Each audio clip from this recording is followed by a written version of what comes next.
আসসালামু আলাইকুম। আমি মোহাম্মদ মনোয়ার হোসেন। ত্রিপলি কোচিংয়ের পক্ষ থেকে সবাইকে স্বাগত জানাই। আশা করছি আপনি বেশ ভালো আছেন। আজকে আমরা fundamental of electrical circuit Alexander Sadiqur বইয়ের চ্যাপ্টার 5 এর এক্সারসাইজ প্রবলেম 5.29 নাম্বার প্রশ্নটি আলোচনা করব।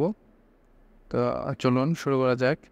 তো এখানে শুরুতে বলা আছে determine the voltage gain V0 by VIN of operational amplifier circuit আছে। এই সার্কিটের V0 বাই VIN এটা বের করতে হবে আর কি।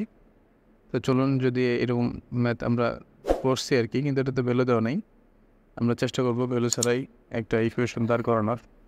তো দেখুন, এই নোডের নাম যদি আমরা V1 দিই, এটা যদি V2 দিই, আচ্ছা এটা V2 আর কি, এটা V2। তাহলে দেখুন আমরা V1 equal V2 equal VI into R2 divided R1 plus R2, তাই তো? তাহলে আমরা V1 বা V2 পেয়ে গেলাম।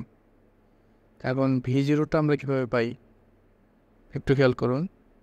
আবার V2কে তো আমরা এভাবেও লিখতে পারি, V2 equal V0 into R1 divided R1 plus R2।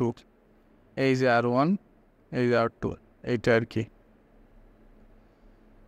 আশা করছি বুঝতে পেরেছেন।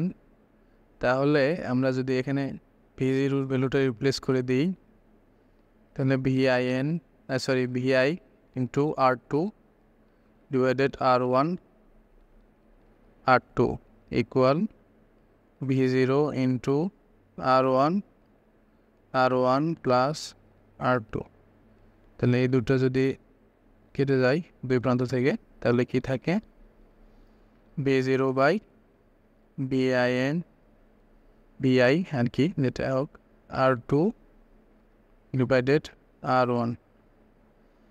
এটা হচ্ছে আমাদের কাঙ্ক্ষিত আনসার। ভিডিওটি শেষ পর্যন্ত দেখার জন্য আপনাকে ধন্যবাদ। যদি এই ভিডিও থেকে কোনো কিছু শিখতে পারেন তাহলে মেহরবানি করে সাবস্ক্রাইব করে একটা লাইক দিবেন। আপনার সুস্বাস্থ্য ও দীর্ঘায়ু কামনা করে আজ বিদায় নিচ্ছি।